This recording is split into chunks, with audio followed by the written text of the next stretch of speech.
ادع إلى سبيل ربك بالحكمة. السلام علیکم ورحمۃ اللہ وبرکاتہ. الحمد للہ وحدہ والصلاة والسلام علی من لا نبی بعدہ، اما بعد. بھائیوں، ذی الحجہ کے مبارک مہینے کی ایک بڑی عبادت تکبیر تشریق ہے. اللہ اکبر، اللہ اکبر، لا الہ الا اللہ واللہ اکبر، اللہ اکبر وللہ الحمد.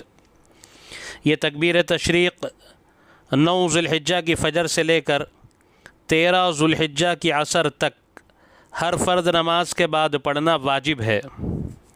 چند باتیں ان تکبیر تشریق سے متعلق پیش خدمت ہے.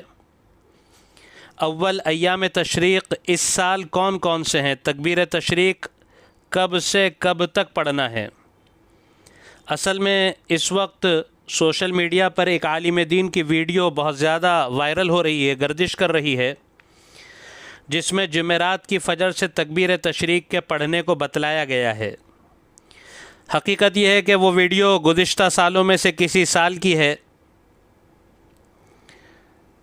جس کی وجہ سے کافی لوگ کنفیوز بھی ہو رہے ہیں، تذبذب کا شکار بھی ہو رہے ہیں، اور اکثر لوگوں کی طرف سے یہ سوال بار بار پوچھا جا رہا ہے کہ تکبیر تشریق کب سے کب تک پڑھنی ہے.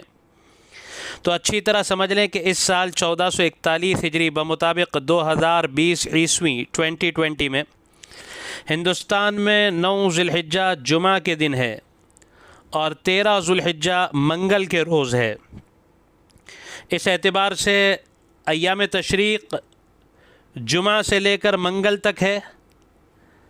تکبیر تشریق اس سال 1441 ہجری بمطابق 2020 عیسوی میں جمعہ کی فجر سے شروع ہو کر منگل کی عصر تک ان 5 دنوں کی 23 نمازوں میں ہر فرض نماز کے بعد بآواز بلند ایک مرتبہ اس تکبیر کو پڑھنا واجب ہے. مفتیان کرام فرماتے ہیں کہ باجماعت نماز پڑھنے والے اور تنہا نماز پڑھنے والے اس میں برابر ہیں. اسی طرح مقیم و مسافر، شہری و دیہاتی، مرد اور عورت، ہر ایک پر یہ تکبیر واجب ہے. اس میں کچھ اختلاف بھی ہے، لیکن مفتہ بھی قول یہی ہے. البتہ عورت بآواز بلند تکبیر نہ کہے بلکہ آہستہ کہے. اس تکبیر کا متوسط بلند آواز سے کہنا واجب ہے. بہت سے لوگ اس میں غفلت برتتے ہیں، پڑھتے ہی نہیں ہیں، یا پڑھتے ہیں تو آہستہ پڑھ لیتے ہیں. اس کی اصلاح ضروری ہے. مردوں کو چاہیے کہ بآواز بلند اس تکبیر کا اہتمام کریں.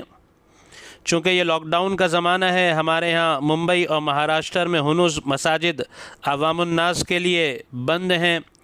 مسجد میں باجماعت نمازوں میں دوسروں کا سن کر اکثر کوئی بھول بھی جائے تو اسے یاد آ جاتا ہے، پڑھ لیتا ہے.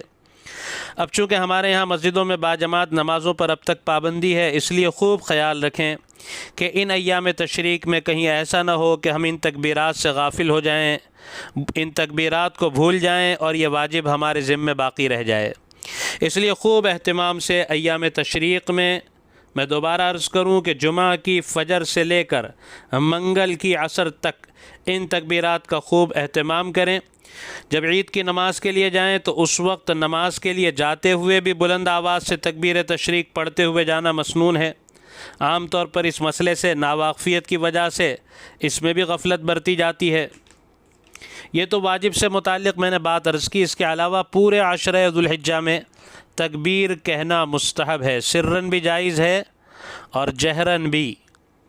مستحب یہ ہے کہ پورے عشرہ اول میں، یعنی یہ ذی الحجہ کے پہلے 10 دنوں میں ہر وقت چلتے پھرتے، اٹھتے بیٹھتے، گھر میں، بازار میں کثرت سے تکبیر کہی جائے. اللہ اکبر، اللہ اکبر، لا الہ الا اللہ واللہ اکبر، اللہ اکبر وللہ الحمد. ایسا لگتا ہے کہ ان دنوں میں اللہ تبارک و تعالیٰ کو یہ مطلوب ہے کہ اس کی کبریائی خوب بیان کی جائے اور مسلمانوں کے محلے، گلی کوچے تکبیر خداوندی سے معمور ہو جائیں. لیکن بڑے افسوس سے یہ عرض کر رہا ہوں کہ ہمارے زمانے میں یہ چیزیں متروک ہو گئی ہیں، جبکہ صحابہ کرام رضوان اللہ تعالی علیہم اجمعین سے اس عشرہ ذی الحجہ میں بازاروں، گلی کوچوں میں، گھروں پر ہر جگہ تکبیر کا کہنا ثابت ہے. لہذا اس پر عمل کرنا چاہیے. اللہ تعالی ہمیں خوب کثرت سے ان ایام میں تکبیر تشریق کی کہنے کی توفیق برحمت فرمائے۔ اللہ اکبر لا الہ الا اللہ واللہ اکبر وللہ الحمد، آمین۔ وآخر دعوانا ان الحمد للہ رب العالمین۔